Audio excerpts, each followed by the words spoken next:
Hi friends, welcome to my channel వెక్టారం. And మనం ఈరోజు నేను కొన్ని స్టాక్స్ని పిక్ చేసి పెట్టుకున్నా నా కోసం అని చెప్పి. సో మండే నేను వీటి మీద ట్రేడ్ చేయబోతున్నాను. సో మండే రోజు పాజిటివ్ ఉండొచ్చు, నెగిటివ్ ఉండొచ్చు. So I don't bother about Nifty indexes and all. బేసిక్గా నేను ఆప్షన్స్ ట్రేడింగ్, డే ట్రేడింగ్లో ఎంచుకుని ఆప్షన్స్ ట్రేడింగ్స్ చేస్తా. అది కూడా స్టాక్ ఆప్షన్స్లోనే చేస్తూ ఉంటాను. సో నేను మండే రోజు ఏం చేయాలనుకుంటున్నాను అనే స్టాక్స్ని మీ ముందు పెట్టబోతున్నాను. ఫస్ట్, సో నేను పాజిటివ్ సైడ్ చూడబోతున్న స్టాక్ వచ్చేసి రిలయన్స్. సో మీకు ఇక్కడ రిలయన్స్ కనబడుతుంది కదా. So Reliance already all time హైలో ట్రేడ్ అవుతుంది. ఓకే, నేను క్విక్గా డైలీ ట్రేడ్లోకి వెళ్తాను. చూస్తే ఆల్ టైమ్ హైలో కనిపిస్తుంది. మంచిగా అప్ మూవ్స్ తీసుకుంటా వెళ్తూ ఉంది. సో ఇన్ కేస్ నేను అప్ సైడ్ ట్రేడ్ చేయాలి అని అనుకుంటే Reliance is my up side trading option. So ఇక్కడ నేను కాల్ బై చేసుకోవడానికి ప్రయత్నం చేస్తాను. సో నేను ఒక ఆప్షన్ బై చేసుకుని క్విక్ ప్రాఫిట్ తీసుకోవడానికి ప్రయత్నం చేస్తాను. అది కూడా ఎప్పుడు చేస్తాను అని అంటే, ఇది గనక రేపు గనక నాకు కావాల్సిన జోన్స్ బ్రేక్ చేస్తే నేను దీని మీద బుల్లిష్ ఆప్షన్ తీసుకుని చిన్న సైజ్ ప్రాఫిట్ కోసం చూస్తాను. అలాగే డౌన్ సైడ్. సో ఇప్పుడు డౌన్ సైడ్లో నేను ట్రేడ్ చేయబోతున్నాను. సో డౌన్ సైడ్ కోసం నేను చూస్ చేసుకున్న stock bank of Baroda. So దీంట్లో నాకు డౌన్ సైడ్ కనిపించే అవకాశాలు ఎక్కువ కనిపిస్తున్నాయి డైలీ టైం ఫ్రేమ్లో. ఇది చార్ట్.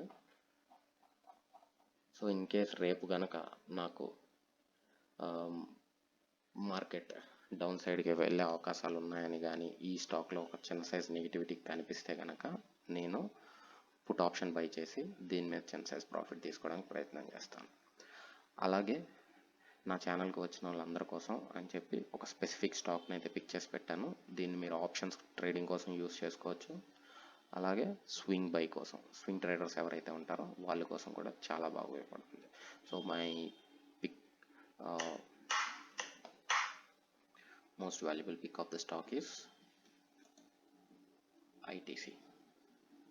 సో ఐటీసీలో స్వింగ్ ట్రేడ్ చేయడానికి చాలా అవకాశాలు ఉన్నాయి. సో దీంట్లో నేను ఒక 30 to 40 రూపీస్ ప్రాఫిట్ గెయిన్ చేయడం కోసం దీన్ని నేను నా స్ట్రాటజీలో పెట్టుకుంటాను. సో నా స్ట్రాటజీ ఏంటి, నేను ఎలా ట్రేడ్ చేస్తా ఏంటి, ఇలాంటి విషయాలన్నీ కావాలనుకుంటే just let me know and try to subscribe my channel if you like it. But ITC is one of my choice. And దీంట్లో స్వింగ్ ట్రేడే కాదు, స్వింగ్ ట్రేడ్ అయితే చెప్పాను కదా, ఒక 30 to 40 రూపీస్ ప్రాఫిట్ రేంజ్ కోసం దీన్ని యూస్ చేసుకుంటా అని చెప్పి. అట్లానే దీంట్లో నేను ఆప్షన్ బయ్యింగ్ కూడా చేసుకుంటాను. ఎట్లా చేస్తా ఏంటి అనేది that's one of my strategy. ఫర్దర్గా మనం దాని గురించి డీటెయిల్స్ చేసినప్పుడు నేను ఎలా ట్రేడ్ చేస్తావని చెప్తాను. But most of the people ఇక్కడ ఉన్న చాలామందికి తెలిసే ఉండుంటుంది ట్రేడ్స్ ఎట్లా చేసుకోవాలి ఏంటి అనేది. సో ఆ బేసిక్ అజంప్షన్స్ తోటి నా చాయిస్ ఆఫ్ స్టాక్స్ని నేను మీ ముందు పెడుతున్నా. Hope so that's it for today guys. And కామెంట్స్లో చెప్పండి మీకు ఇంకా మంచి స్టాక్స్ ఏమన్నా కావాలి అని అనుకుంటే I will further give you my inputs.